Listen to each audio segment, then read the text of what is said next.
International relations is actually a pretty new field. There's a lot of debate over when it started, but it's pretty much came about in the early 20th century after the end of World War I, more or less, but it only really started being studied in most universities after World War II.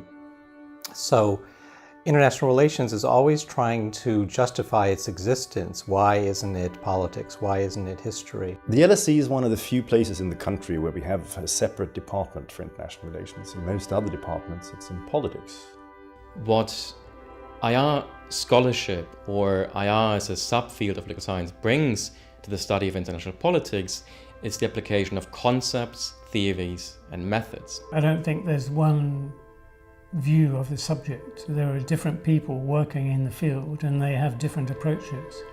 And I think this is a good thing. I think it is good that there is a diversity of approaches, diversity of methods to be used in understanding the world. But what unites them is that we're not talking about solely domestic contexts within a particular territory, but much more on how that territory, be it a state or a region or whatever, links in with other territories, and then more globally with sort of the community, the international community. But as those relations have become more complex, as transnational relations have involved multinational companies, smugglers, refugees, international relations then focuses on everything that is above the state, that flows above the territorial extent of one government's jurisdiction. But also then dynamics and trends and factors which could affect those relationships or which could affect particular states but do not stem from the states themselves. Anything from, say, international migration to pollution, international pollution which goes across borders, to war. So international relations looks at those crucial decisions: when to go to war, how wars are waged, why we should or shouldn't go to war. War is the bread and butter of IR, but I think it's better to talk in terms of violence, because war reduces you to looking at one state fighting another state. But when you look at violence, you can look at conflict within a state or a transnational conflict or these non-state wars, kind of terrorism, that sort of thing. And I think that's a much broader and more useful way of studying international politics and international relations. I think what unites us then is trying to identify, you might say, at least a large part of the discipline is trying to identify causes of why certain things happen. And when you start to do that, you're going much deeper into events, into developments, into longer-term trends than you could understand from a newspaper article. Most international relations is about foreign policy, and most foreign policy is about what a state thinks it should do in the world. There is always this tension between domestic political objectives, i.e. politicians wanting to get re-elected or stay in power, and therefore they focus on their more parochial local interests and they neglect the broader international cooperation that is necessary if an international economy is going to remain stable. Now, what is interesting about IR is how in the past 30 years or so, people have questioned this state-centric notion of IR. So rather than just accepting that international relations is just foreign policy studies, a lot of us, especially in the IR department at the LSE, are looking at reactions to this and who is left out. Now, you and I ultimately give our allegiance to our country, and our country can ask us in extreme situations to die for it, to go and fight to defend it. So the benefit for the community that we live in is understanding how we interact with other communities, other states, but also examining the moral and behavioral dynamics that structure that interaction.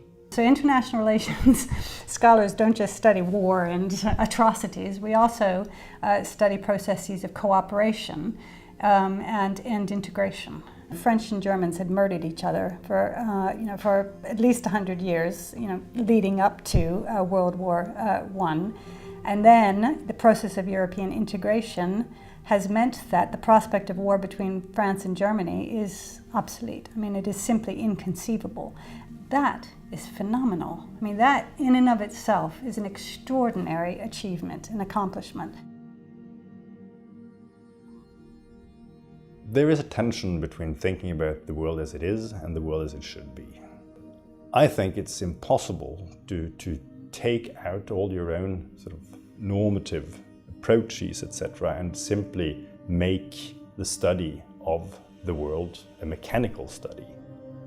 But there is a good case for trying to be very clear about what your own proclivities are when you do the study.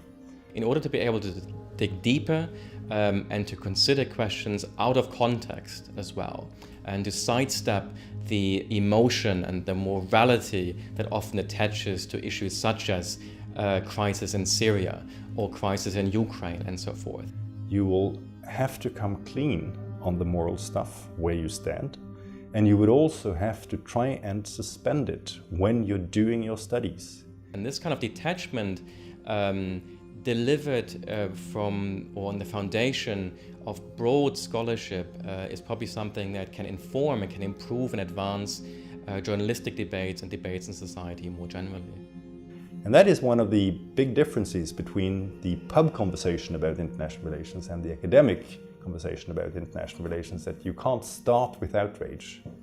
I mean, that can be the impetus for you to study something, but you will have to do the argument.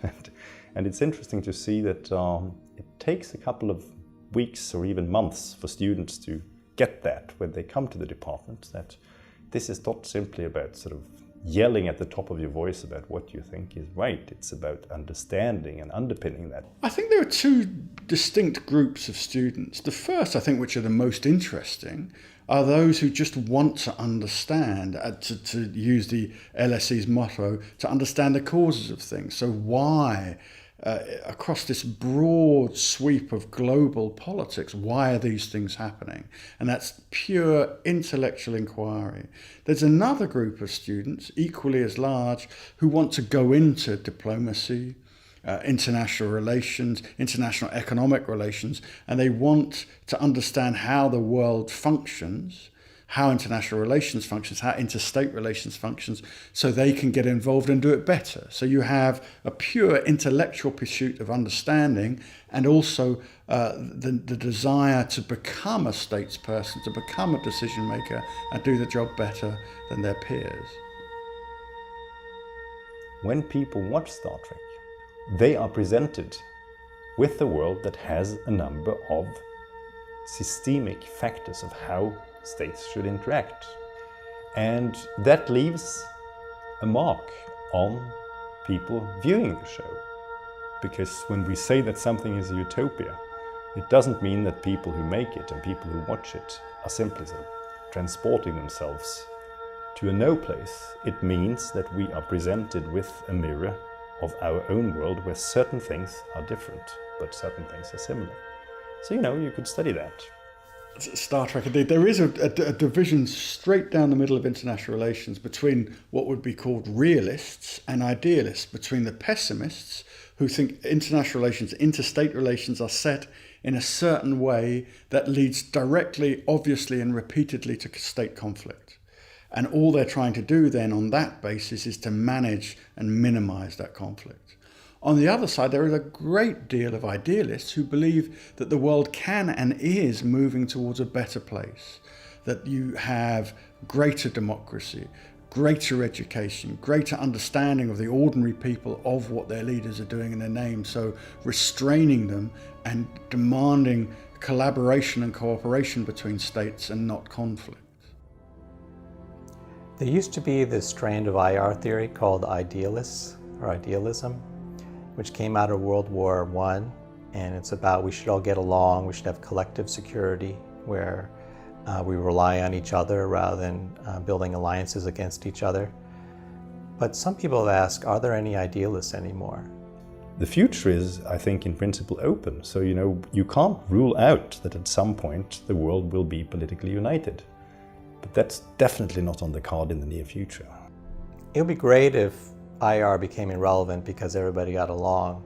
I don't see that happening. So I see difference as one of the main themes coming up in international relations, which means that it's unlikely there's going to be some universal human society.